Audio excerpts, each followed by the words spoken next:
Vavanao feno etaeta oka tsy andro fitariana ianao fa sokafo ny vavanao lazao ny etaeta anao tiavy Jesosy tiavy ilay namonjy ianao tiavy ilay nanafaka anao tiavy ilay nividy ianao lafo halleluja tonga soety ianao tompo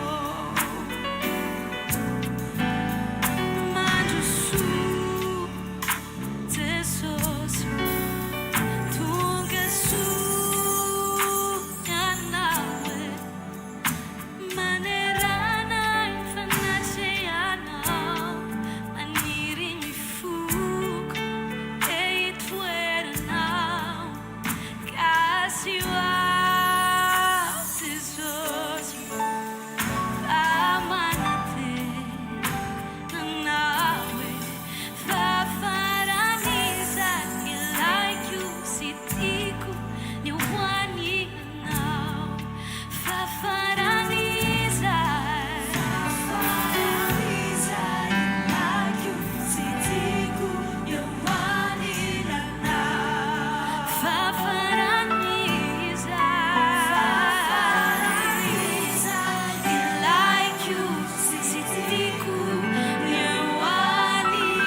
Jesosy manatena ny fahazavanao anaisitra ireo tsy fataterahako rehetra androany an Jesosy tsy tonga hoe angataka fa izaho mihitsy ny tonga nolotra ny haiko mba ho anao ho fitoeranao raha misy iriko sy etaetako indrindra Jesosy dia ny mba ankasitranao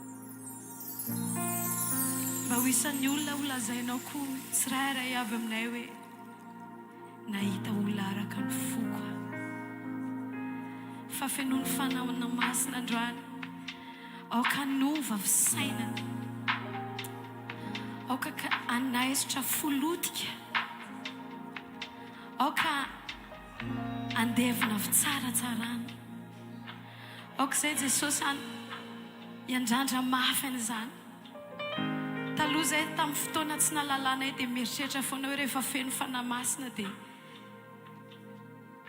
misy fisehoany karazany maro kanefa ianao Jesosy miteny fa izay tarihan'ny fanahinao ny zanakao aoka ho hita ty anatinay ianao aoka ho hita amin'ny fiteninay ianao aoka ho hita amin'ny fijoronay ianao Jesosy mba tsy ho isan'ny olona mpanafotoana ny hafa izay fa ho isan'ny olona kosa izay ahatonga ny hafa angetaeta anaraka anao hoy ny tena hoe tsy amikerina mitanjaka fa mifanahiko Jehovah tompony maro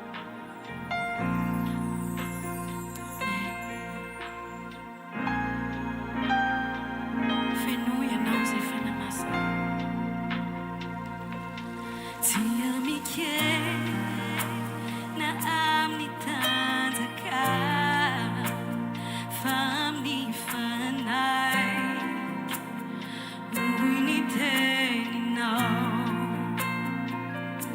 zay manana ny fanahy no atao hoe zanaka tsy aitsony ao fanao tanteraka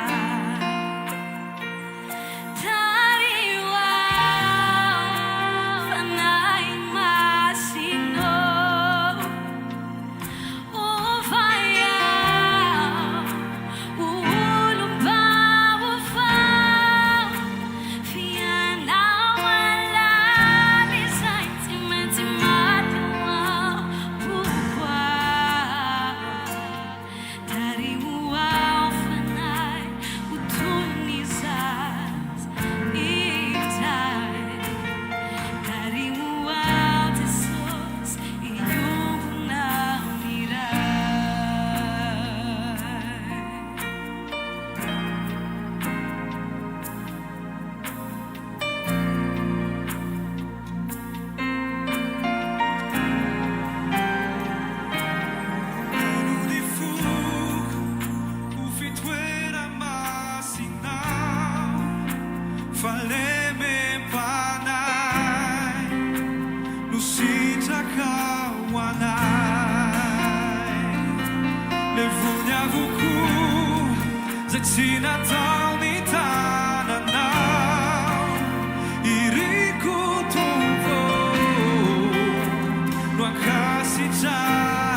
Mendriko dia iray anaranao Jesosy.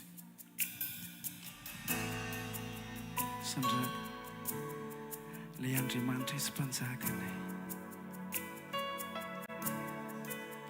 Raiso ny fidirana Tompo. Asandritra eo anao.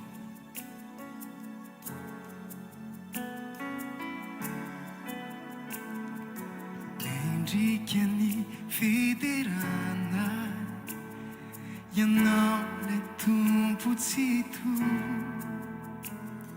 fahori tsy hay lazay, ny aretanao no ny amiko, ny afinao reo ho pasilaty, ny afinao reo kapoka, raha tokony izao no voaeloko faty, ianao ndray no voafantsika. Hideranao ao mandrakizay, fa Tompo mpamonjika anao, ilay tokanana votray, intiny fo raiso anjakao, ny fitiavanao na toy izao ay, voavonjy ao no nindrafonao, bataizamo ao ratsinanay, natao sorona ianao.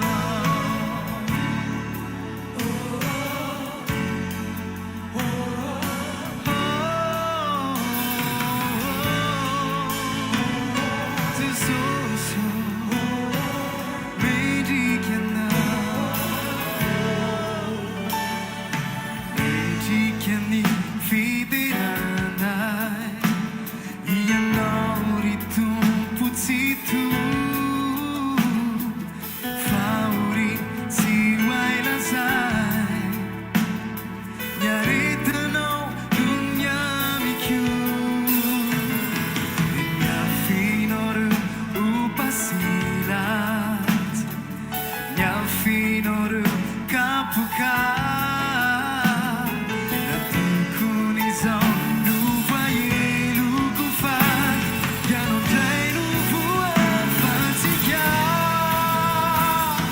Hideranao ao mandrakizay, fa Tompo mpamonjika anao, ilay tokanana votray, intiny fo raiso anjakao, ny fitiavanao no natao izao ay, voavonjy ao no nindrafonao, bataizamo ao ratsinanay, natao sorona ianao. Zao ianao lay zanako, mendriko dia iray namandrakizay ny anaranao Jesosy. Ianao lay zanako,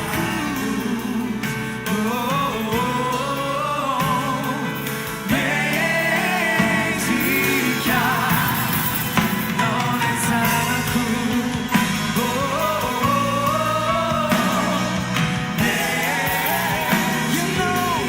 ianao lay zanako,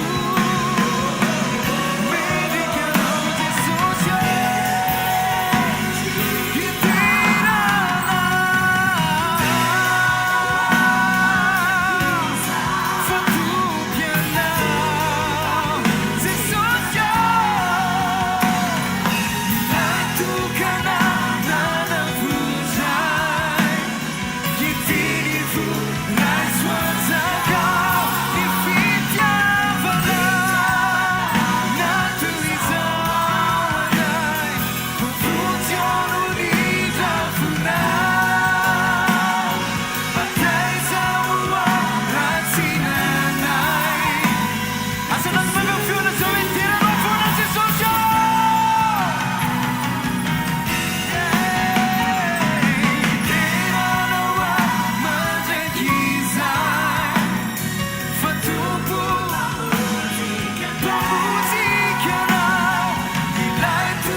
natosorona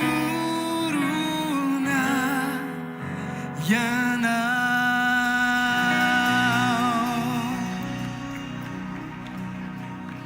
Sandrata Jesosy eo amin'ny fiandriananao. Aoka tsisy akan-toeranao ao am-ponay eo amin'ny fiainanay. Ianao le alfa, ianao le omega, ianao no avo indrindra ary asandratray mandrapatapitry ny fofonainay Jesosy ka mbola omenao anay koa ny fahavelomana. Dia iranay antsotsonay avy ny anaran'ilay Andriamanitra mandrakizay, ilay Andriamanitra tokana, tsisy afaka manjera ny fiandriananao Jesosy ary tsisy afaka mandimby mandrakizay fa ianao no Andriamanitra ary ianao dia ianao rery any mandrakizay misandrata ilay avo indrindra. Alleluia, alleluia. Feno fanajana-nao ny fiangonanao Jesosy. Sandrata Jesosy.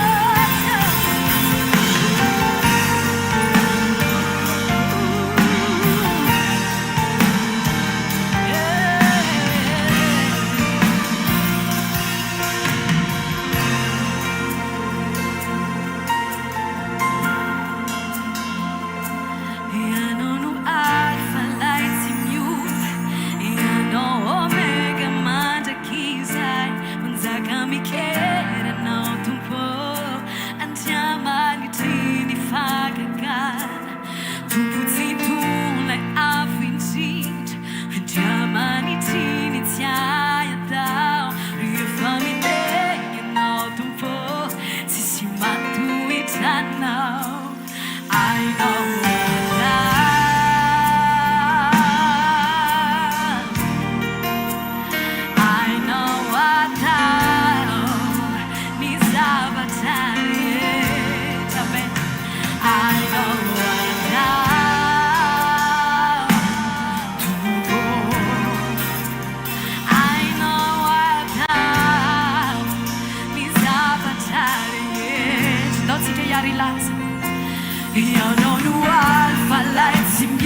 afaka ilazanzavy ianao ny fiangonana.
toerantsika azafady.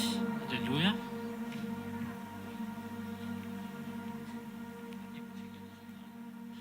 Alleluia. Voninahitra ho an'Andriamanitra rery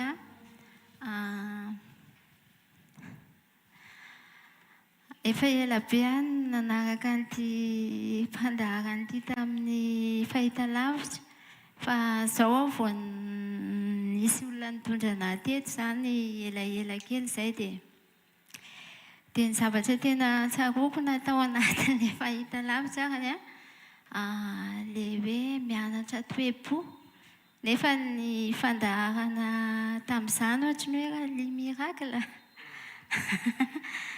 dia tena ohatrany hoe tsy mitovy zany eritreretiko fa nanamboatra ny foko ny tompo tao anatin'izany tato amin'ny nanaraka ny fotoana foana lahady maraina angambany nanaraka an'izay foana dia nisy zavatra be dia be novain'ny tompo tato anatin'ny foko tato dia ity le fijaonana vavolombelona nisy fotoana izay nampiasa gazy dia saribô andrahoana sakafo izany dia eo amin'ny efa-bolana eo ny ampiasana an'ilay gazy dia tamin'ny fotoana maromaro kelikely lasa 2 volana lasa 2 volana sy tapany dia navesatra be mihitsy ny tato anatin'ny foko hoe ahoana ary izany dia sady tezitra amin'ny ao an-trano fa avy any anina dia hoe ahoana ary izany dia tezitra dia ny farany dia nitaraina tamin'ny tompo dia nitaraina tamin'ny tompo moa izany dia afaka nividy ihany fa le tamin'izay tena hitako hoe tena fahagagana ohatrany hoe avril zay mividy a dia avril mai juin juillet août calcul dia tsy mbola tapitra le gazy dia amin'ny fotoana ohatrikely moa zany ao aminay ohatrany hoe en fiombonana dia manao vacances ny ankizy dia rehefa manao vacances vao maika koa mandany hafa dia gaga be hoa za mantsy ny ankizy fa tsy mety lany le gazy ty tsy mety lany le gazy tsy mety lany tsy mety lany tsy mety lany a efa tapitra amin'ny vacances eo amin'ny ray volana eo lasaka zareo dia mbola tsy lany any le gazy dia mitelefona zareo any efa mbola misy roa volana angamba dia ozy izy hoe tapitra ve le gazy mazika tsy gazy mazika fa gazy miracle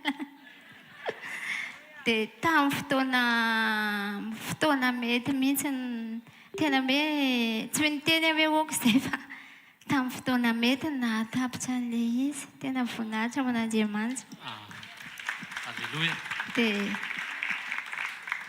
dia nisy fotoana koa nijoko vavolombelona le louange ato hoe nianatra izy dia niasa izy dia nianatra avy eo dia nisitina vola tamin'ny banky dia tsy nety tapitra tsy nety ritra dia tamin'izay nampatonga ana nijokona vavolombelona izany hoe Jesosy a za koa mba te hiaina an'izany dia ozy izy ny tompo hoe anao nge efa natoko an'izany e dia naverin'ny pasteur zao anteto indray le izy dia ozy izy hoe ataony Jesosy ohatr'izany koa ianao fa ny anao mety tsy vola fa ianao tsy mahay mitazana le vola fa vary na ohatr'izany dia raisiko anahy mihitsy le izy hoe ye anahy zany Jesosy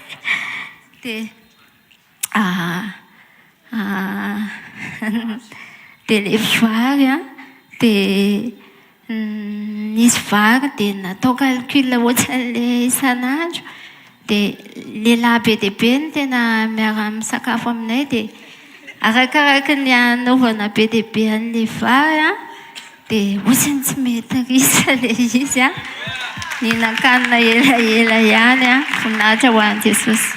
Alleluia. Andao teka mafy ho an'i Jesosy. Alleluia. Mpanjaka faharotoko faefatra misy an'izay tantara izay fa tamin'izany izy menaka androany izy gazy sy vary. Amen. Fedanan'i Jesosy ho antsika rehetra dia ampanetretena ho voninahitr'Andriamanitra rery ihany mba ahafahako mijoro vavolombelona androany mahakasika ny vokatry ny fanekena ny natao hampanaraka an'Andriamanitra sy ny fiarovan'Andriamanitra. Za moa zany dia anatina fikambanana tanora anankiray mpitory filazantsara dia tamin'ireny androany tsy afaka nanatrika fivoriana teto fa nandeha nitory tany amin'ny faritra Namiana tany izahay zany hoe ditongo sady ny ray sy fefany eo miala eo anjeva le toerana dia nifampiandry zay teo Ambojatovo dia nisy tamin'ny namanay moa zany tonga lobe dia tonga dia lasa zareo fa ny ankabeazanay dia nifampiandry dia za zany tsy nafantatra hoe milahatra ny eo ampipendrasana an'le fiara eo dia avy eo tonga tsy kelikely moa zany le namanay ny bus koa somary elaela dia rehefa kaikaiky avy amin'izay le fiara be andehananay dia memena le olona tao aoriana hoe nareo izy lasa be da be nefa nareo vitsykely teo fa mba samy te ody ihany io dia somary saika ny fanditra moa zany dia namanay sasany tonga dia nanana fandefierana tonga dia niemitra zareo dia ve mbola tsy nanaiky an'le olona fa hoe mbola misy aminareo le teo izy tonga mbola emitra dia farany niteny tamin'le zokinay anankiray hoe alao nareo miemitra fa tsy maninona fa aleotsika mandefitra satria tsika koa andeha hitory dia izy moa niteny hoe zay ozy izy tsy emitra fa aleotsika rehetrarehetra mihitsy miara-miandry dia alefatsika mialoha daholo zareo dia za aloha zany somary nanakely tany anatiko hoe raha miandry indray zany dia mety hoe taraiky satria fitoriana riva manko le nitratrarinay fa nanaiky moa zany nohony amin'ny Jesosy dia satria le olona koa efa nafantatra hoe hitory filazantsara zay dia nivavaka anakapoha hoe Jesosy eo na dia hoe ariva ary zay dia fantatro fa misy zavatra tianao ampianarina aminay dia tonga moa zany le tomobile dia nalefa daholo le olona rehetrarehetra tao aoriana dia niandry fanoroa indray zany dia avy eo somary arivariva vao tonga tany anjeva nefa miala eo avy eo anjeva somary mbola mandeha tongotra elaela vao tonga any amin'le toerana dia nandeha andeha hidina kely an'le lalana ditongotra izay a dia nisy katikatara-basé a nandalo nalalaka dia tena omby anay rehetrarehetra fa atao hoe roa aminay ihany tsy atonana izy fa entina tamin'ny moto avy eo dia tao izay vao niarana fampiresaka hoe soa ihantsika fa mba nahay nandefitra satria raha tsy nahay aloha zay dia voalohany indrindra voalotony anaran'i Jesosy satria zay andeha toy a le olona teo nefa mety hoe tafitohana hony aminay dia tsapa hoe zavatra rehetra dia miara-miasa so izay tian'Andriamanitra dia na zay rehetrarehetra dia samby faly hoe misaotra Jesosy satria ianao no nampianatra anay mba hahay handefitra ary fanampin'izany ihany koa raha ohatra hoe nilasa tamin'le bus teo aloha zany zay a dia nandeha tongotra dia sady reraka mitondra entana taraiky vao tonga tany amin'le toerana dia tsy vita ny fitoriana fa misaotra noho ny hafandaran'Andriamanitra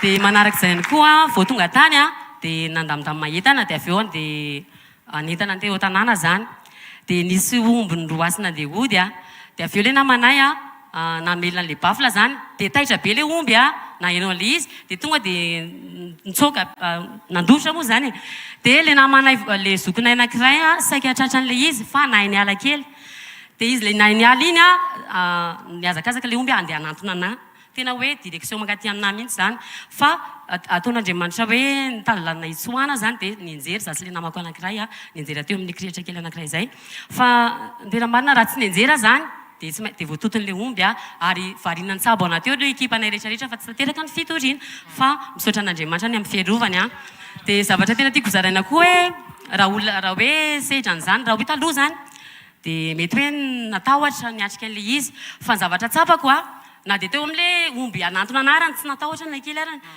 dia nianjera fotsiny a zany dia avy eo niarina fa avy eo tonga dia mahatsapa hoe misy paix intérieur na hoe fiadanana anaty zany ohatrany hoe tsy mitranka le zavatra rehetrarehetra teo dia misaotra an'Andriamanitra ny amin'ny fiarovany a dia ny zavatra tiako ambara amintsika lesona azo nitsoahana dia zao hoe ny fiainantsika sy ny toetratsika dia miteny lavitra noho ny amin'ny teny toriana sy ny titra hoentina noho izany dia andao anaiky aneo an' Jesosy foana ary farany dia zao hoe tsaroa fa ianao rehefa manaiky aneo ny toe-mpanaraka an'Andriamanitra mahafantatra ny antom-pisiana dia tsy manam-pahefana amintsika zany dia voly a fa feno fiarovan'Andriamanitra amin'ny fotoana rehetra dia ho an' Jesosy ihany voninahitra teka mafy aho ho an' Jesosy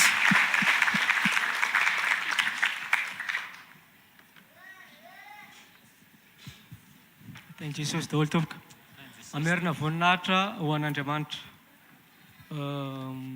za moa mipetraka ana Majunga fa ny zavatra natao zay te dia mba enandalo dia alizy a resaka ity fahasalamana nisy fotoana za maraina dia ohatrany hoe dia vidy sakafo maraina reny dia any an-dalana tonga dia sempotra tonga dia misy zavatra manakana atao amin'le evavoniko tonga dia sempotra tsy avy aina mihitsy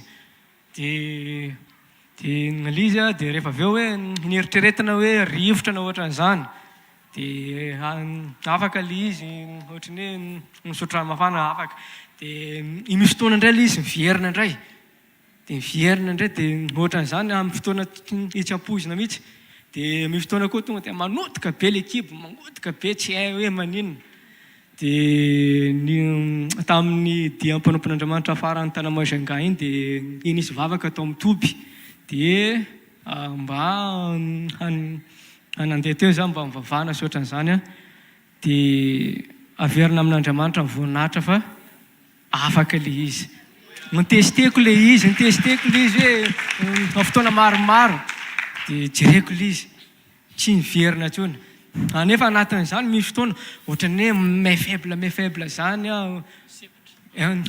amin'le sempotra sy ohatran'izany olona zany mety mahita anao hoe tsy maninona fa izaho le miaina an'le zany tena tsy mahazo ihany fa le zany tena efa mbola famindrapon'Andriamanitra no mbola mampidiora anahy fa tena nisy fotoana tena efa saika lasa mihitsy fa no famindrapon'Andriamanitra mbola mampidiora anahy dia voninahitra ho an'Andriamanitra rery tompoko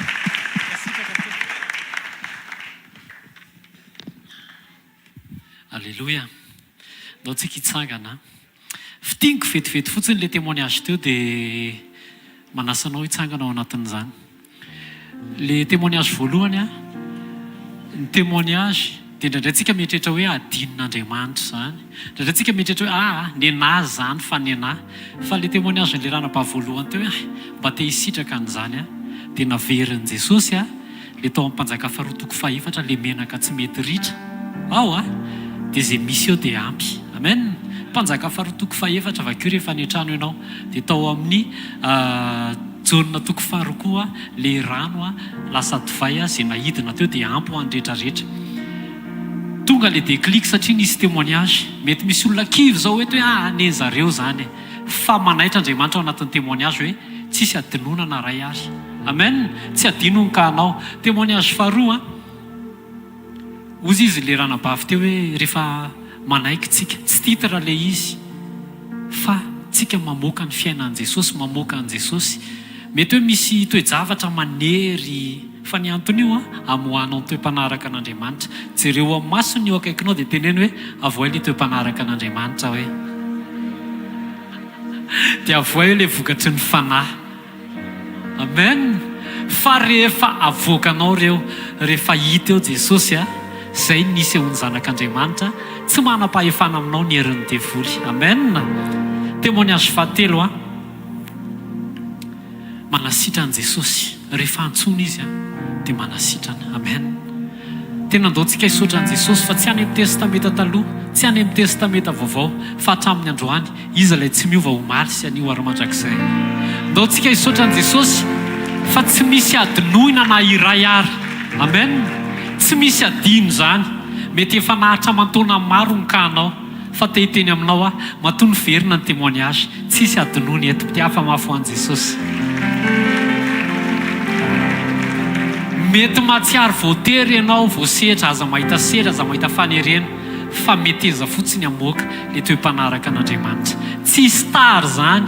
Mety any amin'ny filarana bus ianao mandevitra dia miemotra fa efa misy 404 bâche ampitondranao any. Dia hafa mafy an' Jesosy. Tsara Jesosy. Tsy misy adinoina zany reto Ty hampahery anao ty avy Jesosy. Eo amin'le toerana ametrahany anao io mety eza fotsiny amoaka. Avoay ny vokatry ny fanahy, avoay ny toe-panaraka an'Andriamanitra. Raha nisy an'ireny vavolombelo ireny ny anao indray raha pitso. Iza nanao amen teo an-tsangano hoe ny tanana? Amen. Ny nako raha pitso. Alleluia. Andaontsika hisaotra an' Jesosy zavatra rehetra dia miara-miasa soa izay mamoaka ny vokatry ny fanahy, izay miaina ny toe-panaraka an'Andriamanitra.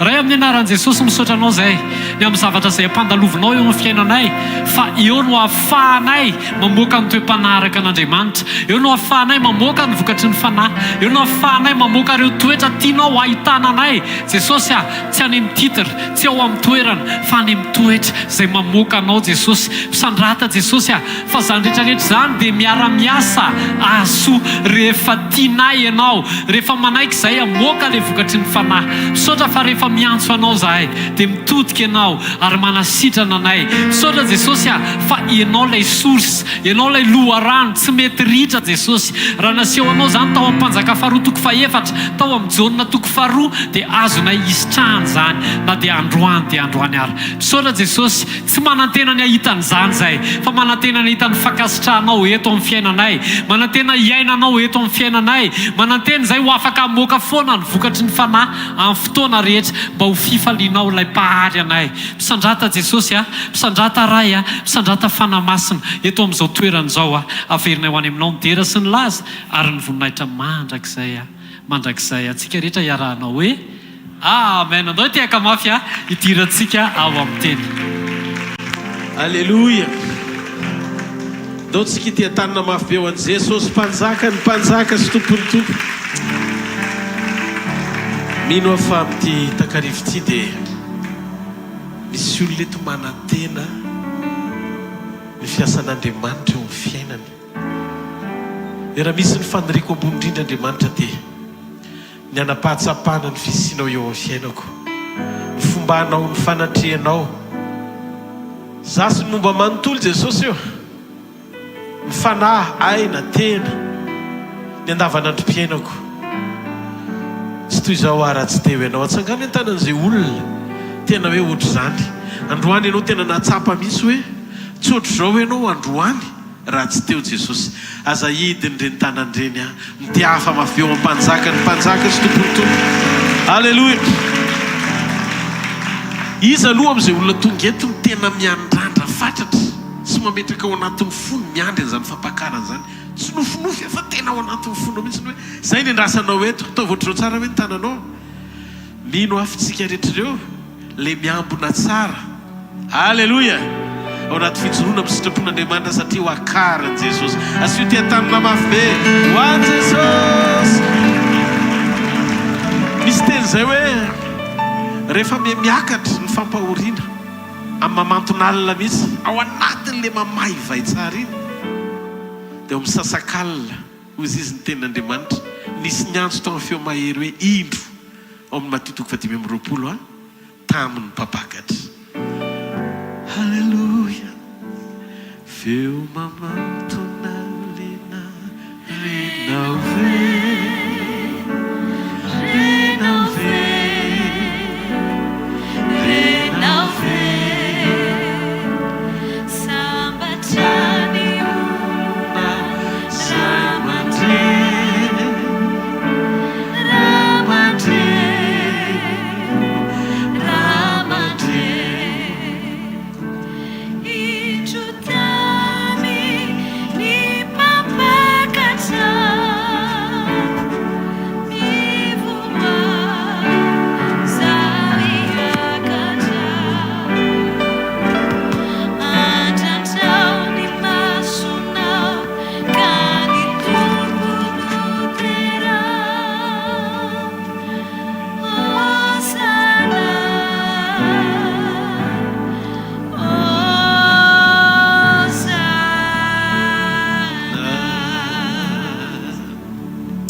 Jesosy.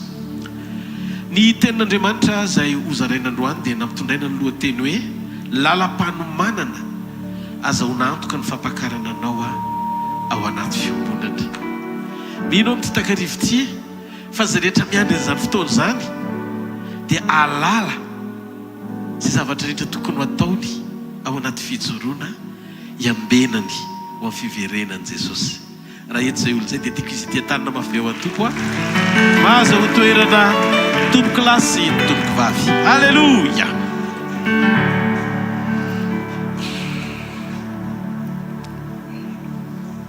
Isika dia tian'Andriamanitra hiaina ho isan'ny zanaka ampakarina tena miaina ny sitrapon'Andriamanitra. Tsy tonga eto ianao teren'ny zavamisy. Tsy tonga eto ianao satria mangetaheta hitany voninahitra Andriamanitra. Fa tonga eto ianao satria nitao mifanahin'Andriamanitra mba ho isan'ny zanaka akarin'Andriamanitra. Rehefa tena miaina isika ao anatin'izany atao hoe sitrapon'Andriamanitra zany dia za teteny aminao tsisy nininona mampahory ianao zany zay problème rehetra mitrango eo amin'ny fiainanao satria manam-panantenana sy fiadanana ianao ao anaty. Fa ny fisian'Andriamanitra eo amin'ny fiainanao dia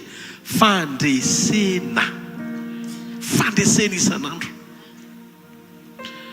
Ao amin'ny Apocalypse Jesosy dia sary-piaro amin'ny fampianarana. Ary io fampianarana io dia fampianarana marina fototra izay noentiny teto ambonin'ny tany sy navelany tamin'ny mpianany ary nitohizany fanamasina tamin'ny apôstôly mpanompony sy ny mpianany izay atao amin'ny efitra ambony rihana sy nomaniny ary nofaniny talohan'ny fotoana ny akarany ny amin'ny fanjakana izay ho avy. Ary io fanjakana izay ho avy io lay fiverenan'i Jesosy any amin'ny raha ho lanitra pakatra ny fiangonany. Zao vanim-potoana hainantsika zao ry havana dia vanim-potoana hiatrehantsika an'izany atao hoe fiainana mialohan'ny fampiakaran'i Jesosy ny fiangonana izany. Tsy tokony ho varindrintsika fa tokony fampianarana sady mampijoro ny fiangonana, akarina ny fampianarana amin'izao ny faran'izao, manaitra ny fiangonana tena anana fiainam-piombonana amin'Andriamanitra, tsy ho varindrina ety amin'ity zao tontolo zao ty. Rehefa tsy eo mantsy ny fampianarana dia tsy mitondra vokatra. manovanao sy mampijoro anao misitrapon'Andriamanitra zany fampianarana zany. Ny fampianarana marina tsy le manahitaitra ny olona ka misarika ny sofon'ny olona amanaliny amatapitrisany hifaly sy ravoravo eo ampianonanao ampitoriana teny. Fa ny fampianarana marina dia mikasika ny ao anatin'ny fon'ny olona anna fiainam-piovana hisitraka an'izany atao hoe fakasitrahan'Andriamanitra ny asa izany. Tsy mitondra vokatra ho amin'izay mety mampientanentana anao fotsiny atateraka izay ilainao eto ambanin'ity masoandro atao planety Terra ity, izay mandalo sy miserana fa tsy maritra mandrakizay, fa mitondra vokatra mampibebaka sy mampiray fo fanahy aina aminao sy Andriamanitra. Na dia misy fahagagana aza sy famantarana amin'ny anaran'i Jesosy Kristy, ny asa fanompona anankiray dia tandremo, fa ny alalana ny marina dia tsy izay miseho ety ivelany amin'izao andro farany izao, fa misy ifandraisany indrindra amin'ny fampianarana hoentiny. Vakio ny fananaran'i Jesosy ny fiangonana fito any Azia. Ao amin'ny Apokalipsy toko 2 manontolo sy ny Apokalipsy toko 3 manontolo. Manitsy fampianarana a Jesosy. Ary aza dino ny Matio toko 4:20. Zay efa nivakitsika ombenombeny manomboka amin'ny 2:20. Zay mivaky toy izao amin'ny anaran'i Jesosy manao hoe: ary raha tsy efa nafoezina zany andro zany dia tsy misy nofo hovonjena fa noho ny olom-boafidy dia ho afoezina zany andro zany. Ko raha misy manao aminareo hoe indro aty Kristina indro ary, aza mino ianareo fa isy Kristy santoka sy mpaminany santoka hitsangana ka aneo famantarana lehibe sy fahagagana. Ary azo atao na dia ny olom-boafidy aza dia ho voafitany. Na ny olom-boafidy aza hozy izy ny ten'Andriamanitra dia ho voafitaka. Amin'inona? Amin'ny fanehoana ety ivelany ny endriky Jesosy Kristy, amin'ny faneho-pamantarana sy fahatsarany ivelany, tsy mamaka ao anaty amin'ny toe-panaraka n'Andriamanitra sy ny sitrapony. Zay no mahatonga ny Baiboly milaza ny tenin'Andriamanitra: vono ahafantarana ny azo.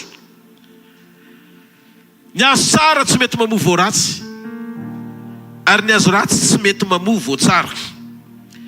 Raha fahagagana fotsiny dia mampametra-panontaniana sy mbola ao anatiny atao hoe sokajiana ho isan'ny mampisalasala ahalalana ny atao hoe tenan'i Kristy amin'ny fotoana iverenany apakatra azy.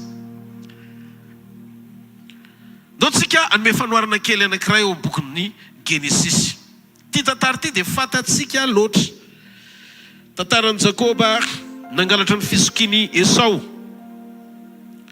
Ary io teny io no amangin'Andriamanitra manokana antsika androany hariva amin'ny fanamafisan'orona zany atao hoe fiangonana ny andro ny fiverenan'i Jesosy zany. Ao anatin'io teon'io no fampiomanana ananatsika fahalalana ao anaty iorenantsika amin'ny endrim-panehoana zany atao hoe kristianina tsy misy fitaka zany fa miandry ny fiverenana mipampakatra tokoa. Ahoana ny alalana fa zanak'Andriamanitra akariny sika. Jereo ny Genesis 7:20 ka hatramin'ny 7:20. Ary Isaka tamin'ny zanany manao ahoana anaka ny tena lakina azy toy izany ianao, zany hoe miverinangana zany Esau. Ary izy satria Jehovah Andriamanitra no nampahazo ahy, hainy mihitsy mandresy lahatra. Ary Isaka tamin'ny Jakoba: mba manatona kely hitsapako anao anaka ahafantarako na Esau zanako tokoa ianao na tsy. Ary Jakoba nanatona ny Isaka ray, ary izy dia nitsapasika nanao hoe: ny feo dia feo ny Jakoba fa ny tanana dia tanany Esau. Ary tsy nahafantatra azy izy satria volona tahaka ny tanany Esau raha lahy ny tanany dia nitsofony rano izy. Ary hoy izy: ianao tokoa moa ny Esau zanako? Dia hoy izy: izao no izy. Ary kosa Isaka: ary soetao ny loko ary zato azany zanako hinanako mba hitsofany fanahako rano anao. Ary dia narosiny teo anoloany ka dia nihinana Isaka ary nitondra divay izy dia nisotro Isaka. Ranom-boaloboka io.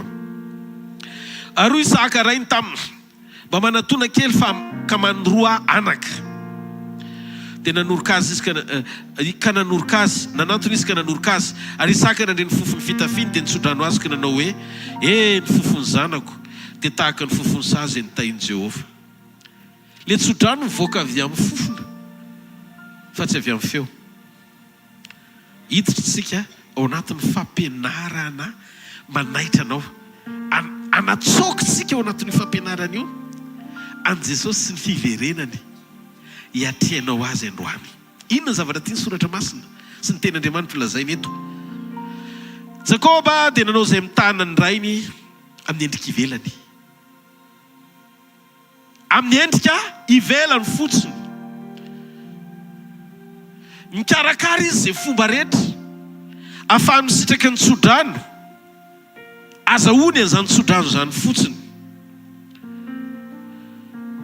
Manao anao manao tonga naka ohatra ny Jakoba satria rehefa ninana ny hanina avy amin'ny Jakoba Isaka satria variana tany ampiazany Esau, dia tonga Jakoba misantoka sy namitaka naka ny toerany Esau. Nalainy ny hoditra osy naka ny endriky ny lamato mitafiny nefa tsy izy ny lamato. Nampiasainy ny anaran'ny lamato. Ary rehefa nanontany ny rainy dia niteny hoe ianao moa ny Esau zanako? Izy nampiasa ny anaran'ny Esau izy. Dia io mihitsy ilay nilazainy Jesosy betsaka amin'izany fotoana izany no mampiasa ny zavatra eny ivelany toy ny famantarana sy fahagagana. Ary mampiasa ny anaran'i Jesosy. Nalainy ny hoditra ny lamato no nitafiny kanefa tsy izy ny lamato. Nampiasainy ny anaran'ny lamato rehefa nanontany ny rainy nefa tsy izy mihitsy no Esau. Rehefa niantso Isaka hoe Esau ve io, dia hoy izy hoe eny tompoko, izao no izy. Kanefa mifantany tsara fa tsy izy izy. Zany ny zavatra mitranga amin'izao ny faran'izao. Te hisandoka ka voninahitra Andriamanitra. Mampiasa ny anaran'i Jesosy ny fiangonana. Zany mahatonga ny Jesosy ny teny hoe maro no avy amin'ny anarako satria Jakoba mpamitaka taraiky daholy izay mbola miaina an'izany mandraka androany. Jakoba tsy nanana an'ilay fahafenonany takian'Andriamanitra nanana mitsorana an'ilay tsodrano fa niditra nitsehatra izy ny sandoka ho Esau teo anatrehany rainy mba azahoany an'ilay tsodrano. Ary nataony fihetsiketsehany ivelany. Nanao izay fomba izy hitovizany endrika amin'ny Esau ety ivelany. Nanaovany hatramin'ny akanjony mba andiso ny rainy amotsitra le tsodrano izay tokony ho an'ny Esau ho voarainy ao anaty fitaka. Mateo 7. Jesosy dia nilaza. Alleluia. Aitsika tsy anjery loatra. 9:20 ka hatramin'ny 9:7. Amin'ny anaran'i Jesosy. Tsy izay rehetra manao amiko hoe tompontopony hiditra amin'ny fanjakana lanitra fa izay manao sitrapony raiko izany an-danitra. Maro nanao amiko amin'izany andro izany hoe tompoka tsy efa namonany tamin'ny anaranao vazahay. Tsy efa namoaka demonia tamin'ny anaranao vazahay. Ary tsy efa nanao asa lehibe maro tamin'ny anaranao vazahay. Ary dia mbarako aminareo marimarina tokoa hoe tsy mba fantatra akory ianareo hatraitrizay, miala amiko ianareo mpanao meloka. Reo le endriky ny fahatsarana anehoana ny prezansyn'Andriamanitra miasa hita ety ivelany. Avereno famantarany ety ivelany reo rehetrarehetra reo hoe ohatrany hoe mitafy an'i Kristy fa tsy manana ny Kristy.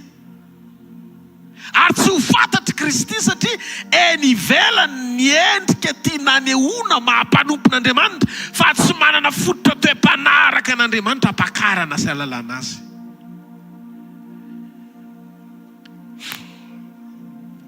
Rehefa tonga Jakoba dia ozy ny dadany hoe ny vatany dia Esau fa ny feony Jakoba ihany. Jakoba afaka ny makatahaka ety ivelany fa tsy afaka makatahaka ny feony.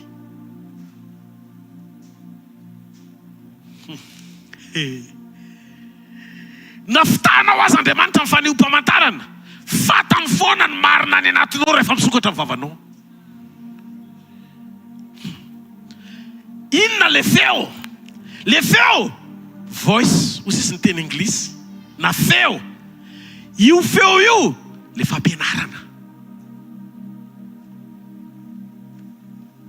Io feo io le fahamarinana mampiavaka an'izay akarina.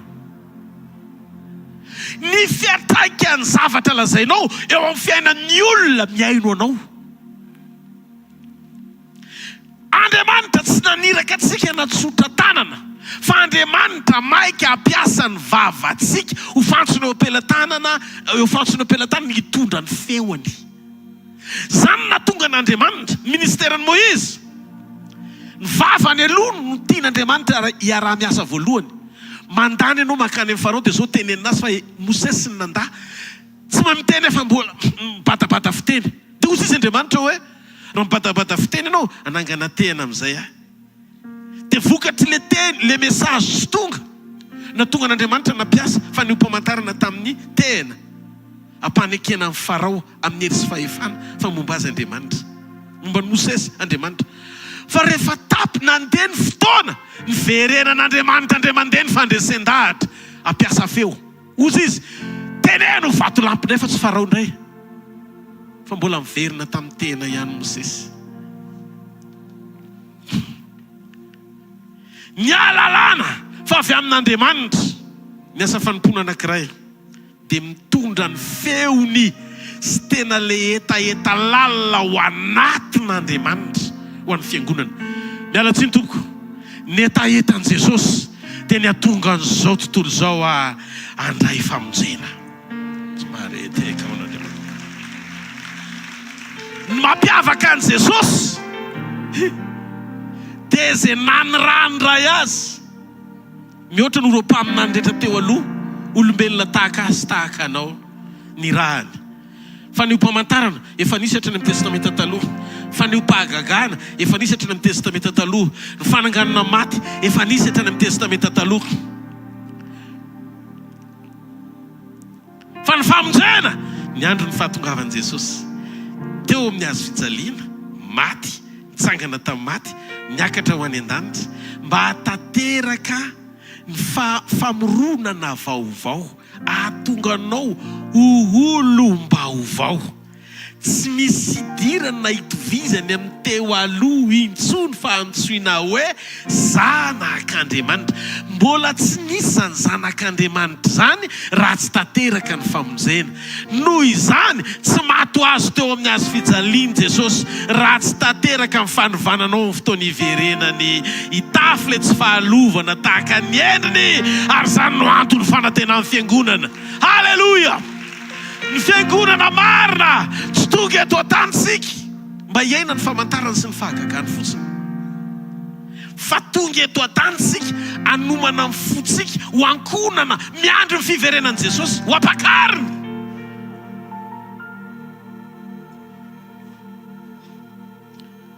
Afaka ilaina tahaka ny fahagagana, afaka ilaina tahaka ny faminaniana, afaka ilaina tahaka ny surnaturel, afaka ilaina tahaka eny hatramin'ny excellence. Fa raha Matthieu 24:22-24 ny jerena, miala tsiny amin'ity fiteny ity, manomboka te hitsipona olom-boafidy ho fitana ny mpaminany sandoka. Zavatra ray tsy afaka atao amin'ny mpaminany sandoka maneho ny fahatsara-pahamasinan'Andriamanitra eo amin'ny fiainany. Satria ny fanamasina miasa ao anatin'ny olona rery no afaka hamoaka ny fiainan'Andriamanitra eo amin'ny fiainan'ny olona anankiray izay nandray an'i Jesosy ka manana ny fanahiny authentique ao anatiny.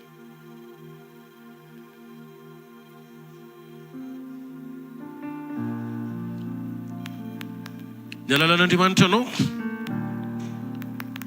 tsy hoe rehefa maneho famantarana be anao nampiasaina be amin'ny faneho-pahagagana na excellent be daholo na mety be daholo ny zavatra ataonao, tsy ny firetireti'ny zavatra ety ivela ohatran'ny Jakoba nanjono Isaka, fa ny alalany anao ry Jakoba dia ny feo anao. ny avy aho anatinao. Dia ozy izy ndrainy tsy feo any Esau zany. Tsy ohatry zany Esau rehefa miteny. Fa rehefa safoko aloha izy, ny tanany ohatry ny Esau ihany. Dia farany tsy sura, dia mifonfoniny amin'izay ny lambany Jakoba. Jakoba efa fetsiko le lamba tsempoka tsara ny Esau iny. Tena Esau amin'izay. Hitanareo? Ozy izy hoe miteny pahamarinana avy any am-bavanao, maneho no marina avy eo am-ponao fa tena Esau ianao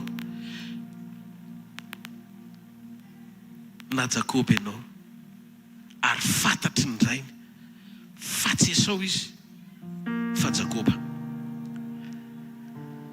Fiangonana ny andro farany andotsika amboatra fiainana miaraka amin'Andriamanitra. Fa tsisy miafina zay tsisy eo ary tsisy takona zay tsy ho hita.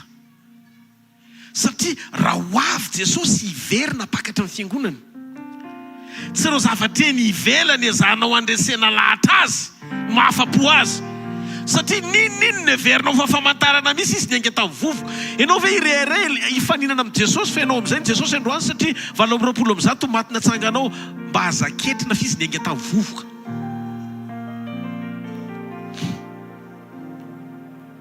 Tsy miankina amin'ny asa, tsy miankina amin'ny asa Jakoba.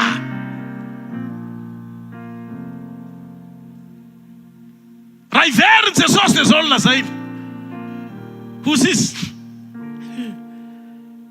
tsy zay rehetra manao amiko tompoko nitry ny fanjakany lanitra fa zay manao sitrapony raiko zay ny an-danitra. Maro any amin'izany hozy izy no avy dia tiana porofo amin'izay zavateny ivelany nataony. Fa mpanompoandriamanitra lehibe izy, efa navoaka dia mita amin'ny anaranao any azahako e.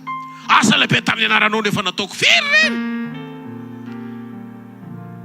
Na aminany fanomezany zany. Fa izy Jesosy tsy fantatra ianao. Raha Jesosy le hiverina no milaza fa tsy ao anaty kaonty hifikirana ny zavateny ivelany. Fa raha eny ivelany ianao ny amikitra ny ao anaty tsy miova, amitaka ianao. Aoko famantarana manaraka ny eny ivelany fa tsy antony amikirana mahampanompo anao. Fa raha vao zay zavatra mitanga, mila mandalo fibebany ianao. Satria tsy hoakariny ianao. Ifamitaketotsika fa alao hovaky batsila neto ny marina. Zany ny fahamarinana. Inona ny zavatra mitranga? Iverenantsika io rehefa avy eo. Fojerentsika kely hoe inona ny zavatra mitranga. Tiako fantatrareo fa misy trompetra anankiroa maneno. Mila fantaritsika tsara ny feon'ireo trompetra ireo. Tiako fantatrareo fa ny lanitra na ny toerana misy an'Andriamanitra na ny paradisy an'Andriamanitra dia tsy natao an'izay mahalala an'Andriamanitra fotsiny, fa zay minso manao ny sitrapon'Andriamanitra manaiky amaly ny antsony sy andeha araka ny sitrapony. Ny ten'Andriamanitra dia nametraka tsara ao amin'ny Tesaloniana 1:4. Fatatsika tsy enjery io teny io fa tiako mbola overiny ho vakiana kely. Tesaloniana 1:4, 9:12-20. Fa izao no lazainy aminareo amin'ny tenan'ny Tompo, isika izay velona ka mbola mitoetra mandra-piavin'ny Tompo dia tsy mba hialoha zay fanodimandry tsy akory. Fa ny tenan'ny Tompo no hidina avy any an-danitra amin'ny fiantsona sy ny feona arkanjely ary ny trompetra an'Andriamanitra ka izay maty eo amin'ny Kristy no hitsangana aloha. Ary rehefa afaka zany dia isika izay velona ka mbola mitoetra no akarina hiaraka aminy ho eny amin'ny rahona hitsenan'ny Tompo eny amin'ny habakabaka dia ho any amin'ny Tompo mandrakarivo isika. Koa dia mifampionononareo amin'izany teny zany. Mila tafiditra sy manankatsitrapontsika mba hieno an'ilay feona trompetra ampiomanana antsika ao anaty vala iray.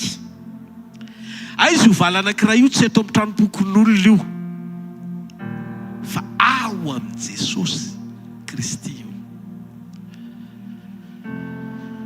Manaiky sika iombona amin'i Jesosy tsara, mamaly ny antsony Jesosy tsara, iomana ho amin'izany fotoana zany. Ary zay mahatonga ny Tompo milaza ataoko izy izy ho vala iray ireo, vala ao am' Jesosy le izy. Rehefa tsika tsy manaiky amaly ny antso le trompetra voalohany eto ambonin'ny tany, satria mitondra mpanompo maniraka izy anetratsika mba hamory atsika ho isan'ny fiangonana miomana ao amin'izany fotoam-pampakarana zany dia tadidio taraikitsika an'ilay feona trompetra faharoa. Satria le trompetra faharoa io amin'ny Tesaloniana voalohany toko 7:10 ka hatramin'ny 8:20. Trompetra voalohany ianao eto an-tany mandrea zao mampiomana anao fa ho avy zany fotoana zany. Ny fanekenao iomana ndray an'le teny anaiky ovain'Andriamanitra ny ao anatinao ifanaraka amin'le teny mpanairana anomanana anao ifanaraka amin'ny sitrapon'Andriamanitra. Trompetra faharoa efa trompetra maneno anovananao anaka azy ho ao aminy tsy mareteka ho an'i Jesosy. Ko mba andrenesanao ny trompetra faharoa dia mila valinao ny trompetra voalohany, satria ny trompetra voalohany manomana anao ampahazoaina ny fanan'Andriamanitra ao anatinao. Satria rehefa nandray an'i Jesosy ianao dia ao anatinao ny fanahany. Mety mbola tsy tanteraka ianao fa ny fanamasina efa niraisinao ao anatinao tamin'ny fotoana nanekenao an'i Jesosy ho tombo sy mpamonjy ny fiainanao manokana. Zany mahatonga an'i Paoly milaza aza manao izay mampalahelo ny fanan'Andriamanitra. Tsy mialy izy fa miaritra izy, mandra-pahatateraky ny fiovanao. Fa tsy hoe vao nandray ny fanamasina tonga dia olona mety be sy tanteraka be, fa ianao mbola ianao ihany, satria le ainao mbola le ainao hatramin'ny voalohany fa ny fananao ny fanahy vaovao avy amin'Andriamanitra no ao anatinao. Midika fa ny fisian'ny fanan'Andriamanitra ao anatinao dia manomana ny ainao iona amin'i Jesosy. Tavidreo taran'izay miaina dia ny raha zay itsoka an'izao trompetra zao anaitranao amin'ny alalan'ny tenin'Andriamanitra. Ny trompetra voalohany dia ny teny fiainana ho anao.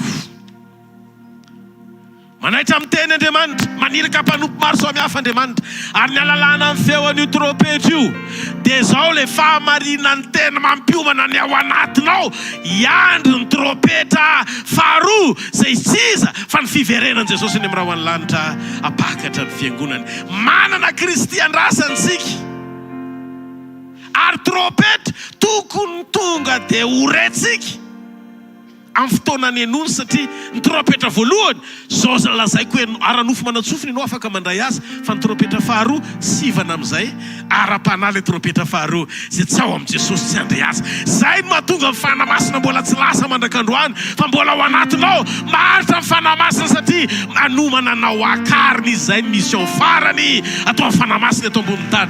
Tsy mareteka ao an'Andriamanitra. Mila anao manapa-kevitra hiala any amin'izay toerana misy anao ara-panahy teo aloha ny feon'ny trompetra androany hariva. Hiala any ianao mba ho ao amin'i Jesosy tanteraka. Miala misampy aza manana andriamanika hafa afa-tsy zao ihany ozy Andriamanitra. Miala en masturbation, miala ny fitsangajangana, miala ny famosavina, miala any amin'ny avinavina, miala any amin'ny alatra, miala any amin'ny kany faharatsiana. Ndao iompona amin'i Jesosy, andao tena ho ao amin'ny Kristy tsara.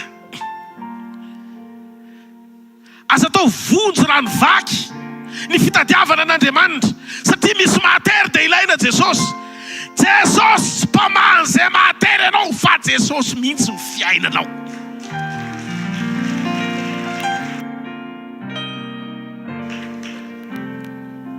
Afaka maha izay mahatery izy amin'ny fotoana na aretina io na olana io na zava-manahirana io.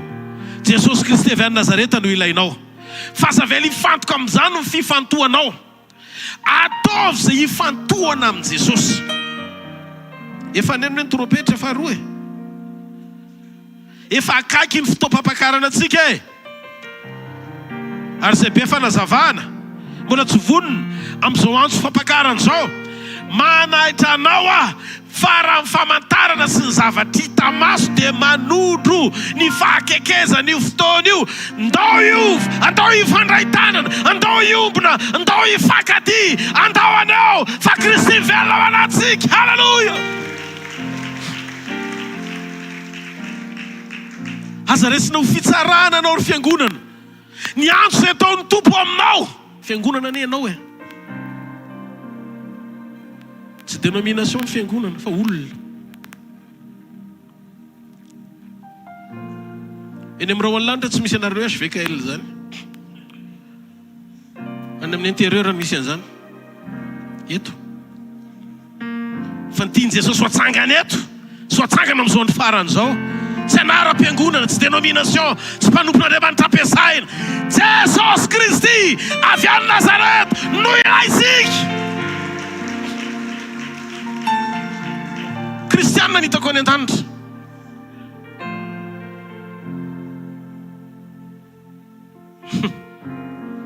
Mba tonga tsika hiakatra dia mila fiombonana sy firaisana amin'i Jesosy sika.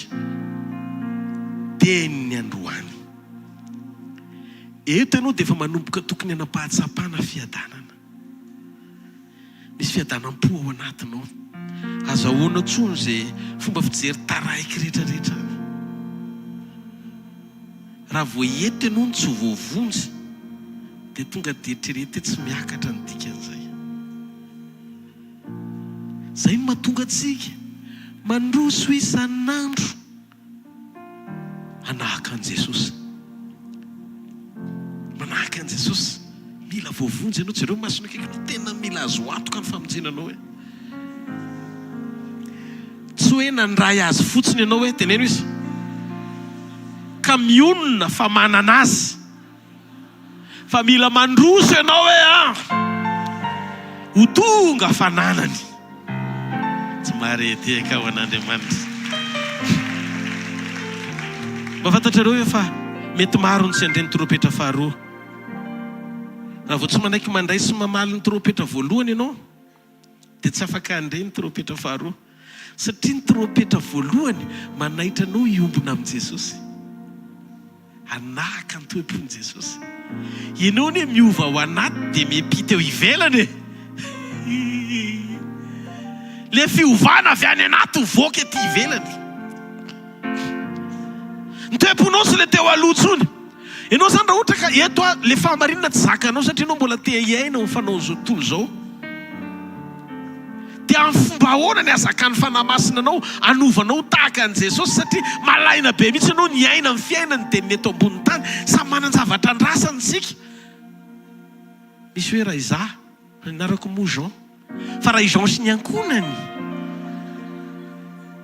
dia anompo an' Jehovah, anana an' Jesosy Kristy izahay isika rehetra ne zany.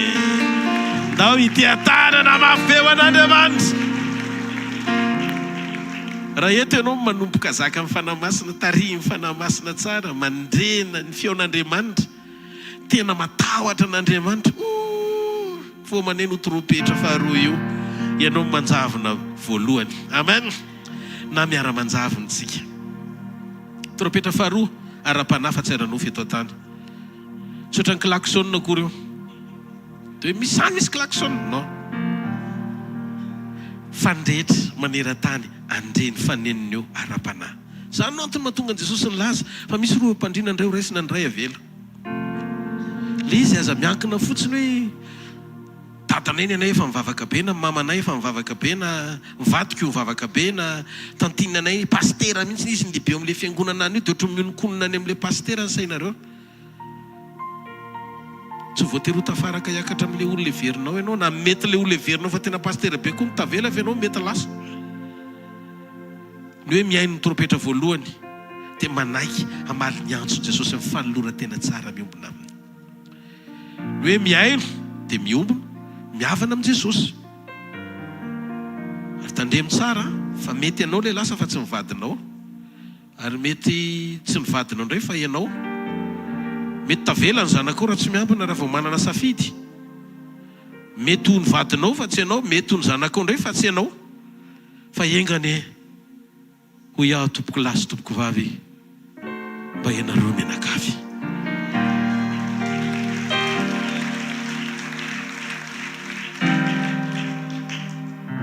Tadifa ny famonjena tsy voatery hoe ankapobeny ho an'ny rehetra fa manokana ny famonjena. Mety pasteur anao fa tsy voatery ho lasa, jereo mifonoso ny fanoloran-tenanao. Ny tena lalàna nefa pasteur sy mpanompon'Andriamanitra tsy rehefa miseho vahoaka ohatranay izao fa ilay any mangingina tsisy mahita ny lalàna io tena any Jesosy tokoa io. Tsy hoe ankonona mpanompon'Andriamanitra ianao dia tsy maintsy lasa.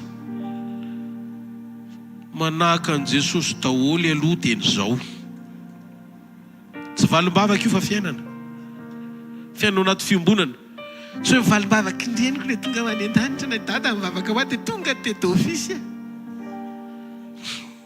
Non, fiainana io. Tena ho avy Jesosy. Mila miomana isika, mila mihavana amin'Andriamanitra isika, mila miombona tsara amin'Andriamanitra isika, mila mihazona fiainam-bavaka isika, mila mandroso miaraka amin'Andriamanitra isika. Za angamba ny tsy tafa zao ave fa nahatongavan'i Jesosy tsy ho ny olona tanteraka fa ny olona ho ateraka indray. Aza manamelo tena eo am-pitoerana tiany Satana teneny ianao aloha tsy anisany dia anohy ny adalanao ihany. Afaka miovy ianao. Betsaka ny couleran'olona rasy teto ambonin'ny tany fa tsisy navotsy Jesosy na ray ary. Zany mahafinaritra amin'io Jesosy tsika menakavy io. Amen. Raha mbola eny an-dalana misy tanteraka mandrosoa fa nahatongavany tsy hanambeloko anao amin'izay toerana misy ny tsy fahatanteranao fa nisitona anao mba ho tanteraka tahaka azy. Alleluia. Hoe tao mambavaka fa io toe-po io afaka hovainao tsara lavitra io e. Amen. Tsy anareo ve le fitsona vavolombelona teo manantena foana dia mandrosoa foana fa raha mbola isan'ny velona ianao tsy raraka akory ny fiainanao mbola misy antenaina ny aminao. Halleluia. Amen. Raha izy fotsiny taridala amin'ny fanamasinao amin'ny teny, mandraisa fanambarana avy ao amin'ny teny. Raha tianao ny hitan'i Jesosy, miangavy valio ny antsony. Bebadeny zao verena marina aza mody mifona fotsiny le teneniko eto reny, aza atao modimody le izy, ataovy tena izy le izy. Pastera, mba afaka manome ohatra ve anao amin'ny testamenta taloha sy ny ohatra ny fiangonana tamin'izany? Anehoana hoe ohatrohatran'izy ary zany le hoe miaina fotsiny eny ivelambelany tsy akatra. Avokako ve ny dossier? Atsangano ny tanana zao le faso. Dia tonga dia tenenao ry avance. Andao ity tanana mafy be ho an'Andriamanitra. Alleluia. Ny fiangonany Finiasa mba andry ofiny fa tsy hoe Finiasa sy Ferbe akory. Tsy dessin animé zany fa baiboly.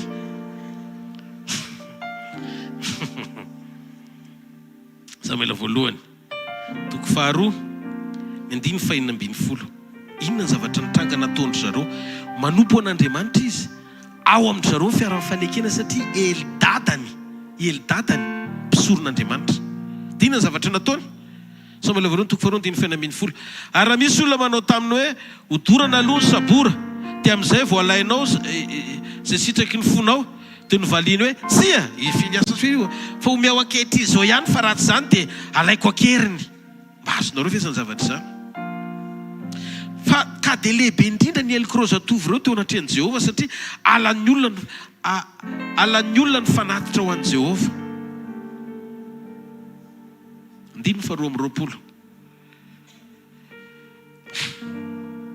Ary efa antitsy indrindra ely ary izy nandre izay rehetra nataony zanany lahy tamin'ny Israely rehetra sy ny nandriny tamin'ny vehivavy izay nanompo teo amin'ny varavaran'ny tranon'ilay fionana.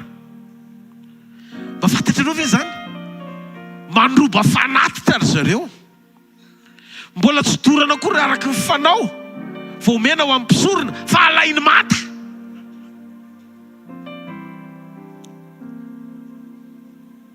Raha voatrotro zany ny asa fanompona misy anao, asa fanompony Finiasa sy ofiny zany.